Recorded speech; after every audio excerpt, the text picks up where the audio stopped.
So very similar to Yoko, we've had a similar journey, lots of ups and downs, lots of great stories to tell. And as of this year, we were fortunate enough to have 2 investment partners come on board, which have allowed us to scale quite substantially as well. One is a development house, and the other one is Volkswagen, which you probably all know is one of the largest pop-up marketplaces in, or the largest Southern African pop-up marketplace. And what's great about that is with the development house, they're busy actually rebuilding the entire tech stack of Shopstar, which we'll be relaunching soon. And with Karma's, we have access to market and also have a great amount of input in terms of our learnings that we've had over the last couple of years. So,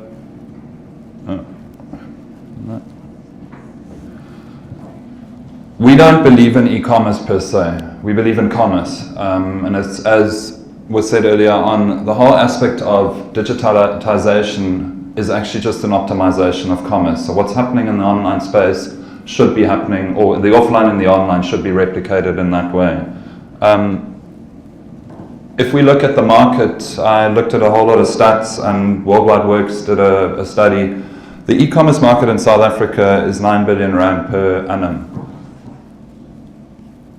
The commerce sector is 900 billion in that sense. Imagine if we can tap into that from an e-commerce perspective.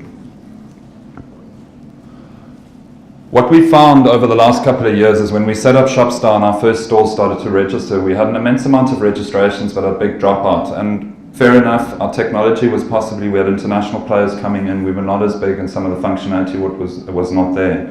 But what we found with the traders that were and kept on staying with us is that their transactions were super low in terms of, in respect to what they were doing in the offline space. They sit in a vacuum. When they're online, they're not in that environment where they're actually driving traffic. There's no traffic being driven to those stores. And it was with that finding that we decided to pivot the business towards the end of last year, and hence the relaunch and hence everything else that is happening. And that's what I'm going to be speaking about now. So essentially we're rebuilding Shopstar, or we've already started to relaunch Shopstar, where crafters and artists and traders can do business as they do in the rest of the, just like the rest of the world in their own way. So Shopstar is the foundation for building online shops and marketplaces where everyone is still together, just online. And we're working on the 3 participants, the traders, the markets, and the actual consumers. If we look at the consumer just wants to buy stuff. It doesn't really matter where they buy it. If they buy it online and they trust it through that process, or if they buy it in store, at the end of the day, they just want to purchase something. And yeah, as I said, it doesn't really matter where they buy it from. It's based on their experience and their purchase experience. So what we're doing is we're digitizing the non-digital as we onboard new trainers and connect them into markets. And this is where the growth is going to start happening, and I'm going to show how this is actually working. So in terms of the platform, we have all of these online stores. We've got a couple of hundred stores trading. What we're doing with the customer is we're actually providing them with one profile across all of these stores. And please remember that Shopstar is not a marketplace. It's technology that sits underneath all of these stores. These stores have their own identity. They have their own domain name. The marketplaces have their own domain name, and everything is starting to be connected. The consumers have access to an entire market from anywhere, anytime. When they do purchases, they can review the purchases of these stores, giving credibility back to the stores itself, and they can tap into the communities. And if you look at brands out there, if you look at marketplaces like Karma's or even CCDI here and that, small business lives off the communities around them. That is what actually drives traffic. That is where the word of mouth takes place. That is where all of the authentication of the various different brands happens. So what we're doing is we're turning consumers into curators. And I'm going to get into more detail of how that actually works. But in essence, what we're doing, as customers are buying across multiple stores, etc., they can create, they will be able to curate playlists of the actual products that they have bought.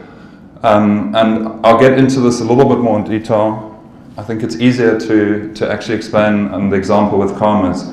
So what we've done is Volkswagen is our first online marketplace that we've set up. And essentially the way that it works is that all the traders that are there have an online store. They're starting to set up online stores with us. And we built a very simple model where they can syndicate their products onto the Karma's website. And it literally happens through just by tagging products.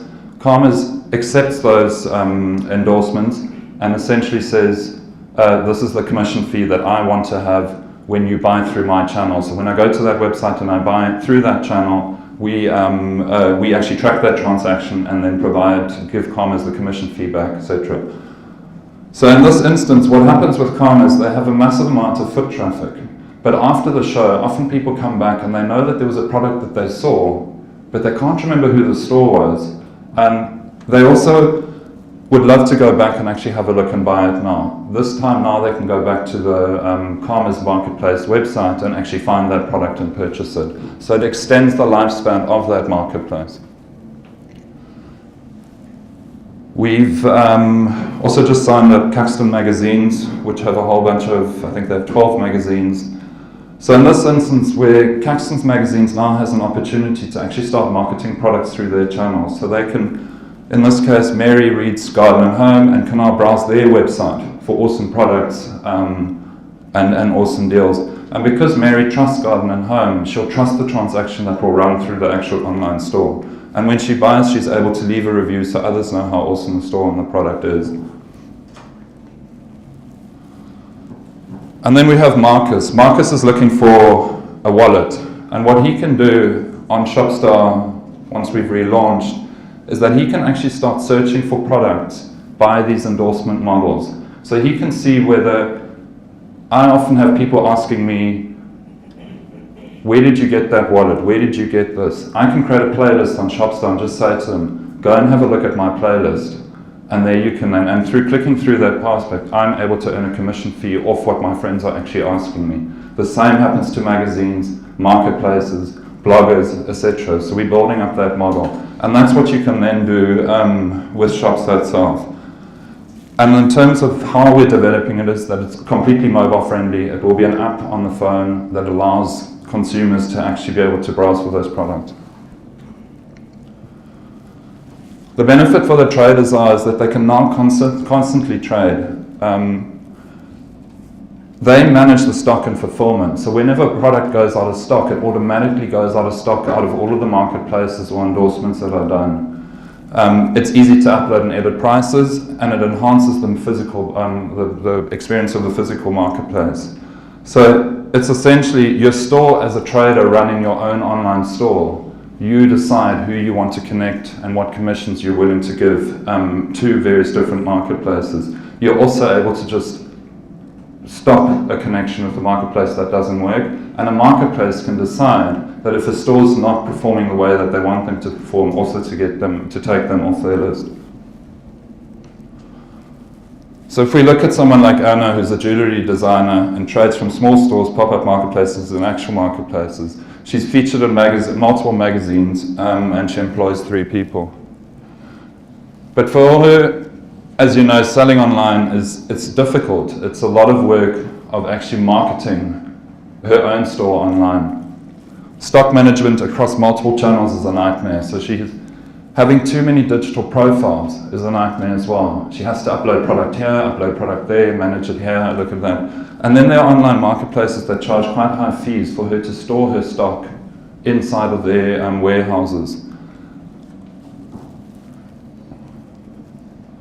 Then there are limits.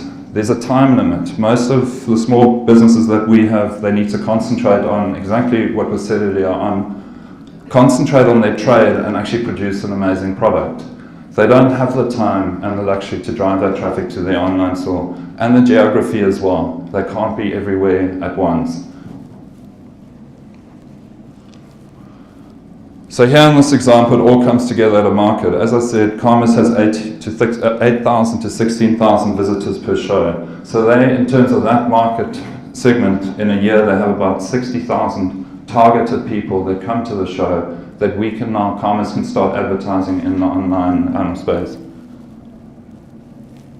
For the marketplaces, it's great because they can now trade, they can extend their trade. They can make money while their traders make money because the marketplaces obviously earn a commission off that. And because the traders manage inventory and stock in one place, they don't have to worry about all of that, because that's always been a nightmare, especially for people who are curating products is that they have to actually hold the stock. What used to happen is that, I know Design Barber had an online store many years ago, and transactions would take place, products would be sold, but those products wouldn't actually be available anymore because the trader had already sold them. And that's what this solves, this the solution here. So where are we right now? We've got the Karma shop up and running. We've got hundreds of stores already trading. Shopstar is relaunching. As I said, we've got Caxton Magazine on board. They will be launching with Garden and Home and Roy Rosa. We're in some conversation with the marketplace in Berlin because they support South African designers. And then we've got Black Elephant Vintners with who we're building a wine network in Stellenbosch, in Franschhoek at the moment. So I just want to go back to it. The whole idea is that anyone can endorse. In essence, what we're doing is taking these online stores and allowing them to be part of curated lists, an actual curated list that we know, whether that's a friend of mine, a magazine, a blogger, pretty much anyone can create that, and we're bringing that all together inside of one platform. So I think on that, I'm just going to pretty much quickly say this is just an example with Karmas, which we're doing with many others and starting to do with many others. So thank you very much for your time.